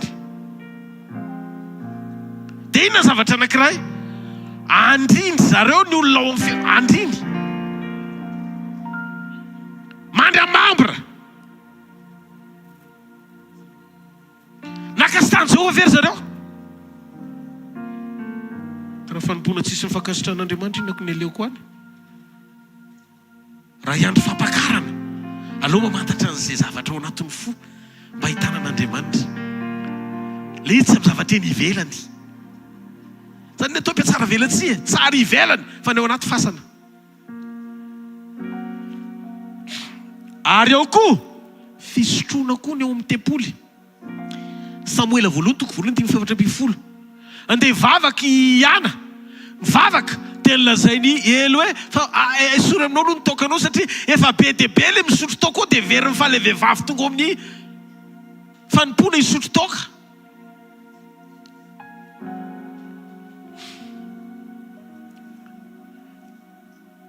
tandremo a ny manompo an'Andriamanitra tsy resy lahatra manolotra ny fo an'Andriamanitra fa aingana manatanteraka asa fanompona sy ny elohavan'ny fandresen-dahatra ny fo tsy azoko antoka ny fitehirizana anao vetivety kely dia miverin-dalana ianao voatsongony ny olona fotsiny eny an-dalana tonga dia za tsy ho aotsony satria tsy ho an'Andriamanitra le izy ho an'ny olona le izy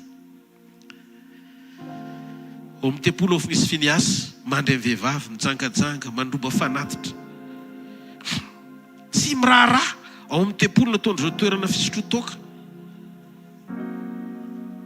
voaendrikendrika hatramin'ny ana tena nampiasa ny fony teo amin'ny tempolo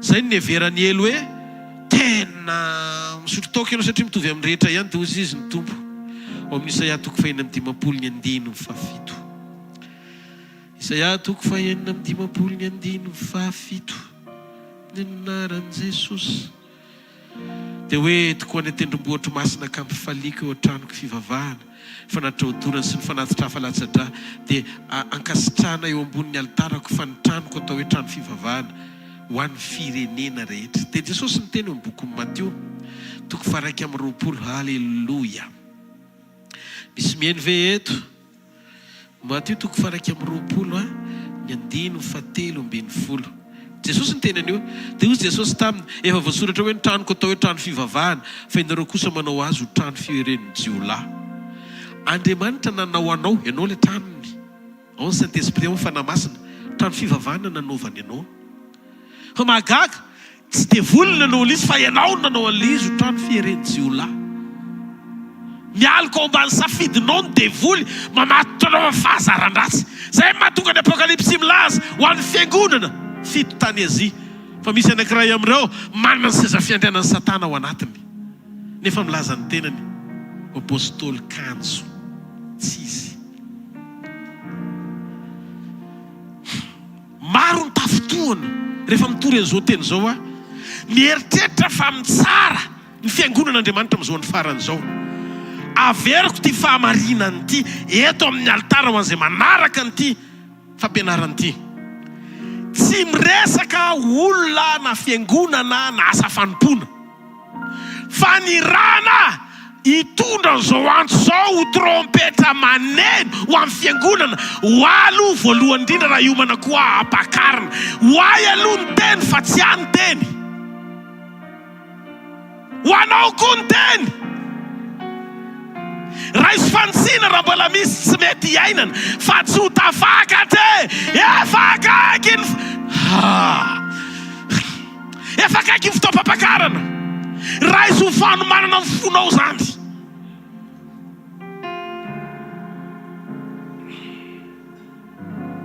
vitan'ny olona efa mahalala an'i Jesosy Kristy sy mandray famonjena ny mamadika ny tranon'Andriamanitra le vatana trano fanahy efa natolotra ho fananany araka ny Korintiana 2:9 ka hatramin'ny 2:20 tsy tompony teninareo ianareo efa an'Andriamanitra vitan'ny olona tompo safidy efa nandray an'i Jesosy mamadika an'io ho trano fieren'ny jiolahy manamartena ao anaty ota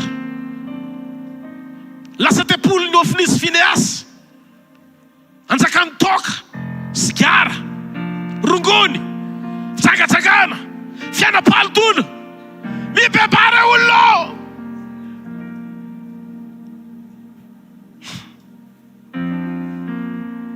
Andriamanitra zao mihitsy nanaonao ho trano fivavahana kanefa ianao mamadika an'izany ho an'ny mpangalatra sy ny fialonana mifankalana tsy fitiavana zany daholo ny ao zany daholo ny karazana jiolahy daholo zany hovainao le toerana Andriamanitra efa nanao déco tsara tare hovainao le toerana hovainao any amin'ny faharatsiana kokoa le efa novain'Andriamanitra ho any amin'ny fahatsarana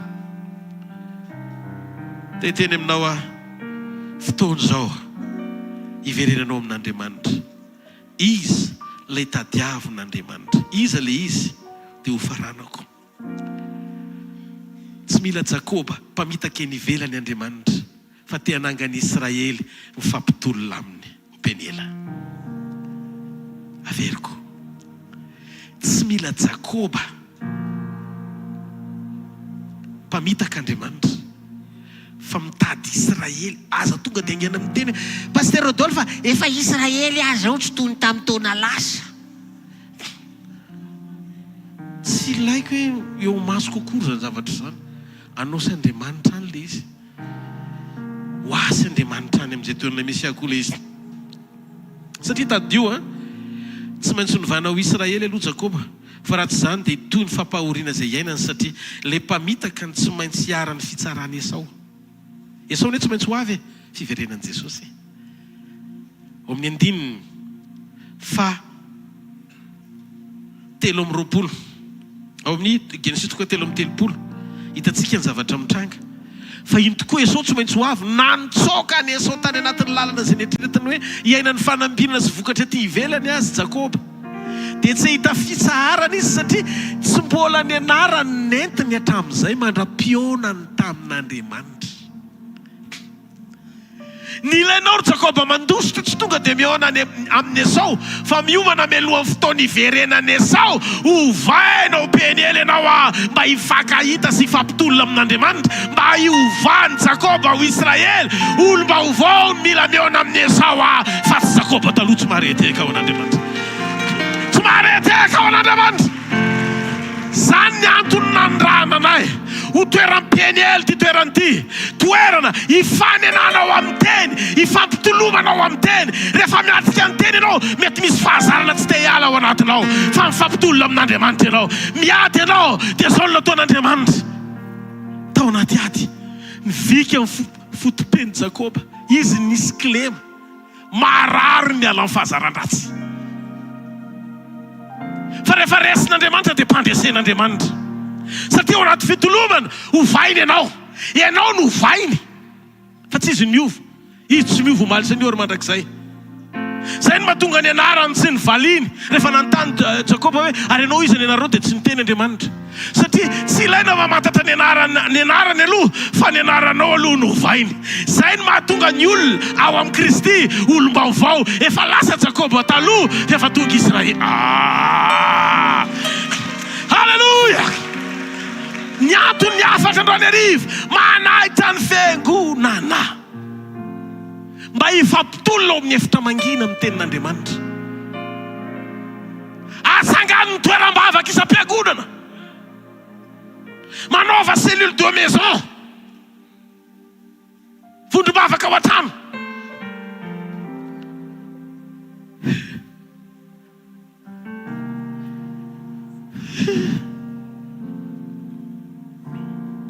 ho avy Esau ary Esau efa niteny raha ho avy aho izy satria tezitra izy dia zao mihitsy ny teniny tapahako amin'ny sabatra ny lohan'ny lahy tena ohatry zany frazy zany ny tenen'ny Esau voasoratra anaty Baiboly zany fasehana satria nahoana nangalatra ny fisokiny Jakoba fa inona ny zavatra nitranga mba misy te andrevy eto ohatry ny tanàny zay lasa Jakoba rehefa epita izy dia reny hoe ho avy Esau ohatranao androany ho avy Jesosy mety za le fiangonana za Pasteur Rodolphe misy nyresahako eto zany le fiangonana eto nampiasa ivelany fotsiny ny anaran'i Jesosy tsy mbola nanao fisandohana famantarana sy fahagaganana indray mandeha za tamin'ny nampiasan'Andriamanitra fa raha nisy zany dia mibebahako fa tena nampiasain'Andriamanitra tsy tany amin'ny problema fampiasan'Andriamanitra le izy tsy tany amin'ny problema sehon'Andriamanitra le izy tsy tany amin'le maty natsangan'Andriamanitra tsy tany amin'le vokatra goavana natao tamin'ny anarany tsy tany le izy fa ny problème za tato anaty ny aliko atao ambadiky ny fampiasan'Andriamanitra fa tsy nanana fiainana tena niova ho an'Andriamanitra tanteraka.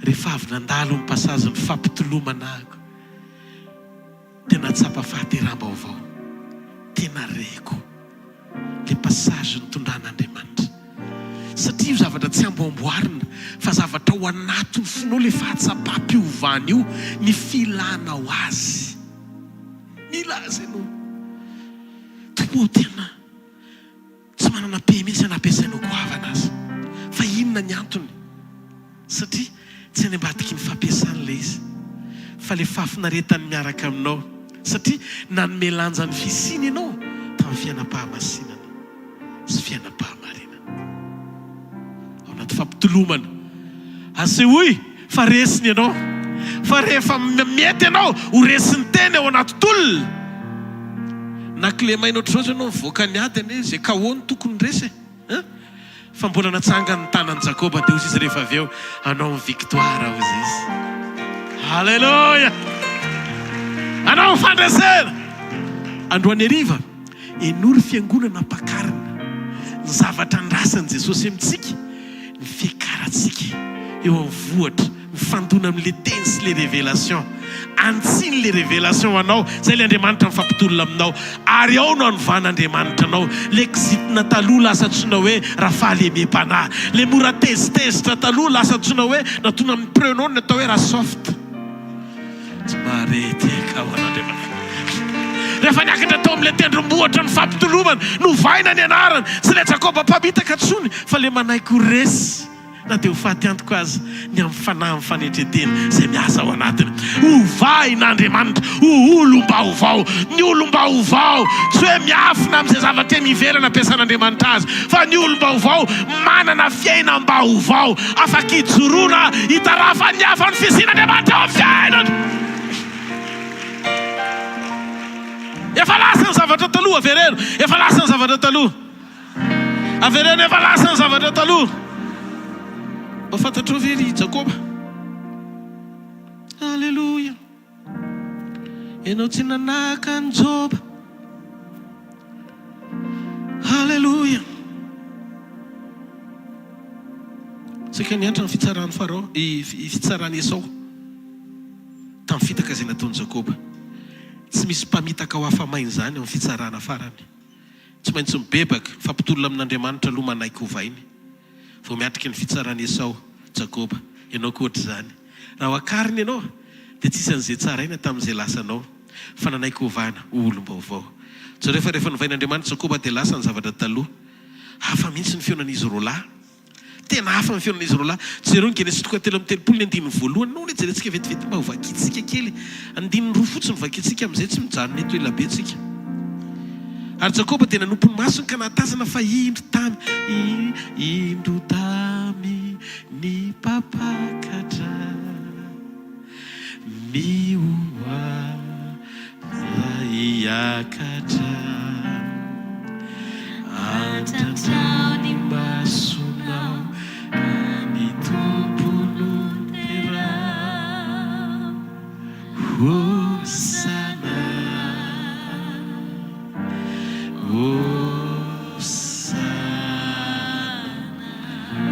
natazana fa indro tamy Esau mitondra 700 lahy dia nizarazarainy ny zaza ho any amin'le Israely ary ho amin'ny ankizy tonga dia natahotra izy nikoropaka be izy satria izy mbola manam-pahatsapana hoe maty hafa za le mpamitaka nefa tsy fantany fa efa endrika hafa no hitany Esau fa tsy izy dia ndao nejerentsika ny 14 ny zavatra ndray teny azakazaka hitsena azy Esau ary nisakambona ny tendany le tendany teneneo tapahana amin'ny sabatra lasa magaga fa rehefa misakambona ianao matetika tsy tenda fa soroka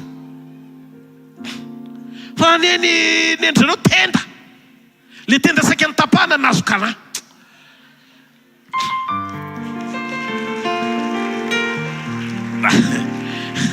dia namihana azy sy nanoroka azy raha tokony mipitika ery ny lohany lasa bizo dia samy naniny izy roalahy samy nitomany inona ny tia ny tenin'Andriamanitra ho lazainy.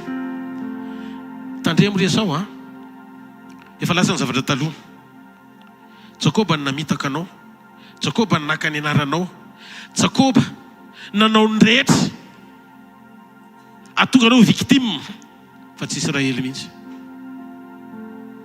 Israely le olona vaovao natsangan'Andriamanitra taoriana ny ady, ka ny mahatonga anao resy anaty lava, tsy mba mifampitolona nananganady tamin'Andriamanitra mba handreseny anao. Misy zavatra tsy azonao izy. Rehefa manaiky ianao ho resin'Andriamanitra, dia tsangany ianao ho mpandresiny ao aminy. Le olom-baovao io, Israely, afaka tamin'ny fiainana taloha, io no ampandresen'Andriamanitra, fa tsy Jakoba mody miova anarana, fa manono fanaony. Andalo averiko. Le olom-baovao afaka tamin'ny fiainana taloha io ampandresen'Andriamanitra io, fa tsy Jakoba mody miova anarana, fa manohy ny fanaony. Ary Jakoba tafitona satria mbola tsy mibebaka rehefa mandray teny fahamarinana. Raha ianao zany zao mihaino ahy eto androany, dia sorena be mihitsy ianao satria misy fanao mbola tianao nefa voakitikitika le rony. Dia akalainao amin'izay ahako. Fa raha olona manaiky ianao ho vai le teny fahamarinana ohatrà, dia le teny mivantana ohatry mizera ohatry mibomby iny, mandrava ny faharatsiana rehetra, anovanao olom-baovao ao amin'ny Kristy. Raha misy olona ao amin'ny Kristy dia olom-baovao izy, efa lasa ny zavatra taloha. Halleluja. Ary raha mbola tsy lasa zavatra taloha zay, ataovy izay halasa azy. Feny bebahy ianareo, mba mantarany ianareo amin'ny fotoana iverenany. Efa kaiky ny fanjakan'ny lanitra. Miova fa efa kaiky ny fotoana. Toy ny rapitso épisode 2. Sy tia tanana mafy veo an'Andriamanitra. Andraintsika ny filazana sy ny fanatitra vetivety, dia aza misy miala fa mbola misy apahany kely hozaraina sy vavaka rehefa avy eo. Alléluia. Miarabantsika amin'ny anaran'i Jesosy. Raha za zao no mbola hiteraka dia ataoko hoe raha softa Israely ny anaran'ny zanaka. Alléluia. Zay zany mba tady tio zay dia tadidinao le toriteny androany. Efa lasa zavatra taloha, indro efa raha softa zao. Alléluia. Alléluia. Anatanteraka fanatitra favolkarena sakrifisy ho an'Andriamanitra dia tanterao ampitiavana zany. Tanterao anaty softa tsara mifonao manome azy. Amen. Amen. Tsy hoe tena tsy maintsy atao koa ty dia omeko fatany ihany, fa tena ataovy ampitiavana le izy, satria zay manome ampifaliana ozy izy no ankasitrahan'Andriamanitra. Programmantsika raha pitso maraintsika dia verineto amin'ny fitora fitoam-bavaka zay faranana fandraisana fanasan'ny tompo. Dia ararotona ihany koa ny fotoana raha-pitso fitondrana mambavaka zay manala fanadinana baccalauréat. Zay rehetra manala fanadinana zany raha-pitso dia mba tonga eto zay manala baccalauréat sy zay mety mbola misy fanadinana hafa ihany koa, mety tsy voatery ho fantatra, fa raha misy an'izay dia tonga avy eto fa entina mambavaka ianao. Dia fotoanantsika moa zany araka ny tenenin'ny mpanompon'Andriamanitra teo hoe manangana inona ozy izy? Cellule de maison. Ya. Dia raha ohatra moa mbola tena tsy vitanao mihitsy le izy, misy fotoam-bavaka foana zay efa ambara amintsika eto any amin'ny toerana maro samihafa manodidina Antananarivo sy eto Antananarivo, dia mamonjey an'ireny. Raha mbola tsy vitanao le manao cellule de maison, fa cellule de maison koa ny azo ataonareo mianakavy kely foana ao an-trano. Dia nareo ao an-trano dia mila raha softa daholo rehefa mivavaka, dia tena azoko aloha zay zany ndray vao raha mbola afaka mamorona anarana dia manao an'izay. Dia ho an'ny tompo moa le izy, fa tsy hoe raha softa ny tonga any an-danitra akory rehefa hoe manana an'izay anaran'izay. dia misy fotoana ny mety hoe zoma sabotsy sy alahady a misy an'ireo fotoam-bavaka ireo a afaka manontany mpanompon'Andriamanitra ianao. Latsinainy, talata, alarobia araka ny mahazatra dia ambara amintsika foana misy ny fotoana etsy amin'ny super U Analakely deuxième étage. Raha ohatra ianao ka mihinan-kanina foana dia ara-dalàna tsara, fa raha tsy mihinan-kanina ianao dia misy fotoana mety fanina. Dia dikan'izay isan'andro miezaha mitady sakafo foana ohatra ny androany zao sakafo tsara be dia tsakotsakoana tsara iny dia saintsainina raha alina dia raha pitso indray tsika mihinana dia amin'ny latsinainy, talata, alarobia dia aza adino ireo fotoan'ireo fa mila mihinan-kanina ny ara-panahinao. Amen. Latsinainy manokana sekolim-pamahana olana, talata sekolim-panasitrano, ny alarobia sekolin'ny tokantrano fanambiana toetra amin'ny 7 ora ka hatramin'ny 8 ora sasany a dia miandranao Andriamanitra. Saorana ny tompo fa efa manomboka feno mitady tsisy toerana raha ny alatsinainy sy ny alarobia, ohatry ny talata foana ny be olona fa manomboka tsapantsika tsirairay avy hoe tena mila an'Andriamanitra tsika isan'andro. Zoma eto tahaka ny androany amin'ny 4 ora sy ny sabotsy herin'izany. Voninahitran'Andriamanitra aza adino mihaino ny radio FM 90.8 aza adino ihany koa ny mijery ny hvkl-mission raha ohatra tianao hiverina averina le toriteny na ihany koa tena tsy afaka ianao dia afaka manaraka live. Andao tsika hitsangana ary. Hitsangantsika dia anolotra an'izao fanatitra zao ho an'ny tompo. Ainjiro aty an-tanana aty anoloana ny tananao azafady. Alleluia. Raha eo amin'ny anaran'i Jesosy misaotra anao zahay. Misaotra ny amin'ny teny izay mamelombelona anay. Misaotra ny amin'ny teny izay ampiova ny fiainanay mihitsy Andriamanitra. Tsisy azonay ambara fa tsy misaotra anao satria tsara loatra ianao. Mikasika ny tontolo-piainanay amin'ny Antsipriany. Androany manokana dia tonga eto izay manolotra mifanatitra fa folo-karena sakrifisy. Raisy tompo, mba ho voninahitry ny anaranao rehery zany. Taio ny tsirairay avy. Taio ny mpanomponao izay tonga eto amin'ity toeran'ity Andriamanitra. Mitady anao izy ary ahitanao. Dia misaotra tompo amin'ny anaran'i Jesosy. Amen. Andaontsika hiteka mafy a. Voninahitra Andriamanitra. Alleluia. Alleluia. Izandresy lahatra fa fitarian'Andriamanitra rehery no afaka nova azy. Atsangany ny tananao. Andao totsika am'fotsika manontolo tiry ity. Tario hafana olom-baovao. Dia ataovy tena renao mihitsy ao anatin'ny fonao le hira.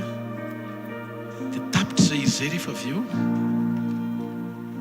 Dia metraka tsodrano rehefa avy eo. Sady vavaka ho anao. Tena ataovy vavaka le izy.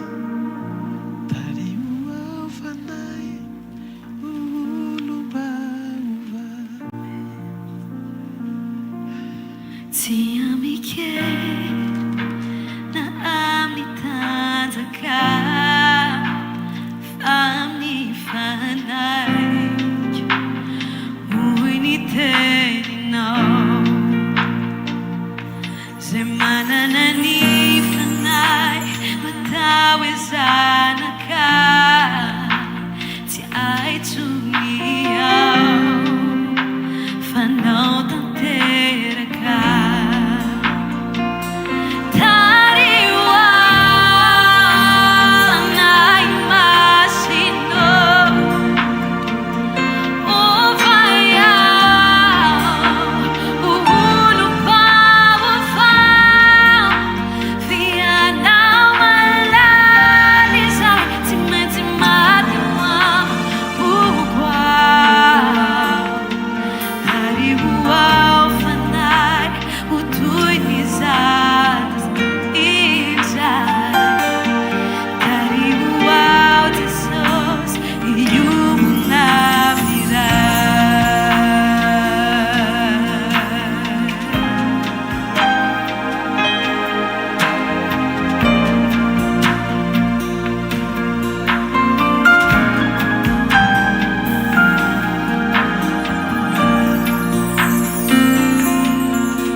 Natao ny tananao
Alleluia. Fantatrao ve zany vavaka zany? Tario fanamasina. Dia tario eo amban'ilay fanovana sy famolavolana tena tianao. Tario fanamasina ho toy ny zaza. Tsy be ady hevitra fa rehefa tonga amin'ny tenim-pahamarina anao dia manaiky fanitsina, manaiky fanamboarana. Tario a Jesosy mba hiombona amin'indray. Iveriny Jesosy. Tsy maintsy ho avy izay fotoana izay. Ary raha ho avy izay fotoana izay, mino fa anisany ianao. Aza matahotra namana fa rehefa any Jesosy dia hitany ianao fa tsy manao kinanga. Aza miezaky ny anova ninninina fa mety ezo tarihana mba ho vainy hifanaraka amin'ilay endrika tiany. Maneke fotsiny rehefa tonga ilay teny mpantsina, tsy mety ity zavatra anankiray ity fa namasonao. Manomboka hatreo mediva amin'izay zavatra tsy tian'Andriamanitra. Ankala ao ilay izy satria tsy tiany ilay izy. Fitarihany dia mitondra anao anina toe-po hankala izay zavatra tsy tiany. Ary ombona aminy anao izay tiany. Alalany anao amin'ny fiverenany. Hofany amin'ny lanitra ny tanao dia misaora azy amin'ny finoa manontolo. Tiaka sitraka anao izay Andriamanitra androany hariva. Sotrany amin'ity fotoana sarobe ity izay niombonanay tamin'ny teninao androany. Nandraisanay tenim-pahamarinana, fananganana, fiovampo, antsina ho anay ho karazan'olona mety aminao. Ndreto izay rehetra androany hariva tonga eto. Fantatra fa mety misy ny maty ery. Ilanao ny fanampianay. Ilainay ny fanampianao. Androany Jesosy. Fantatra fa rehefa omenay izay irinao ka misokatra ny fonay mba hitoeranao. Ny fahasarotana aminay dia mora aminao. Rehefa dobo any Petera dia niteny izy hoe maty. Vonjeo aho. Fa tsy elana natsoranao ny tanany satria nibanjina anao izy. Dia navoaka anao tamin'ny fahotana izy. Navoaka anao tamin'ny fahafatesana izy. Ho amin'ilay tena fiainana miaraka aminao. Mandeha ambonin'ny rano ao anaty tafiotra. Miadana mandrapatonga ao anaty lakana. Tsy natao andidy sy hibaiko fa noerana. Fa miaraka amin'ny Jesosy miombona aminy dia misitraka ny fahatsarany rehetra. Androany Jesosy, nizaniza marary tonga eto.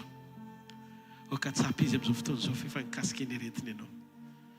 Izy atsapa amin'izao fotoana izao fefa mamany olana ianao Andriamanitra. Efa tanterahanao sahady ireo karazana kasika tsy takatry ny saina maha-olombelona satria olonao izay tonga eto Andriamanitra. Izay tsy fahavalon'ny hetsika sy ny herinao fa tsy mametraka ny zavatra hainao atao mihoatra noho ny fahalebiazanao izay miaraka aminay isan'andro. Ny fakahita aminao ny tanjonay Jesosy. Izany no irinay. Ny fanatrika aminao, ny araka aminao, ny ompona aminao, ny atsapa fiombonana aminao. Fa ny ambony rehetra ianao ny laza fa manaraka ny zavatra rehetra. Noho izany ilay manaraka Andriamanitra azoko antoka amin'izao fotoana izao efa tanteraka sahady. Raiso ny fanasitranana anao amin'ny anaran'i Jesosy. Raiso ny fanafana amin'ny anaran'i Jesosy. Raiso ny fananganana amin'ny anaran'i Jesosy. Raiso ny fanovana amin'ny anaran'i Jesosy. Dia mandana amin'izao herinao izao. Jesosy nilaza tamiko tamin'ny heriny misy problema na raha any amin'ny resaka raha ilay izy. Na tosodra ilay izy. Na tsy fantatra fa problema na raha ilay izy. Fefa nisitrany Jesosy ianao tamin'ny heriny. Dia ndana manao test na raha-pitso aza manao dia amin'ny herinandro mijoro vavolombelona. Fa mba tiako re izay vavolombelona izay ampahery antsika fa mahalala ny mombanao Andriamanitra. Ary fantany izay mahakasika ianao rehetra izay ilanao ny tanany. Raha isotsodrano izay tononoko amin'ny anaran'i Jesosy. Hitanareo any Jehovah ka hiaro anareo. Pamirapiratra ny tavany aminao ny Jehovah ka mindra fo aminareo. Anaratra ny tavany aminao ny Jehovah ka minao fiadanana. Mandehana amin'ny anaran'i Jesosy. Fa ilay tompon'ny fiadanana, tompon'ny hery, tompon'ny fahasoavana, tompon'ny fahatsarana. Nefa nilaza fombanao mandrakariva mbarapatongany fataperany izao tontolo izao. Zareo fahasoavana, fa ny fahasoavan'Andriamanitra ny matoy izao fa ny fahasoavan'Andriamanitra ny matoy izao anareo. Amen. Azadino fotoana antsika raha-pitso maraina toy n'ilay androany fa hafa kely mihitsy hitantsika rehetra ny tompo. Veloma tompoko!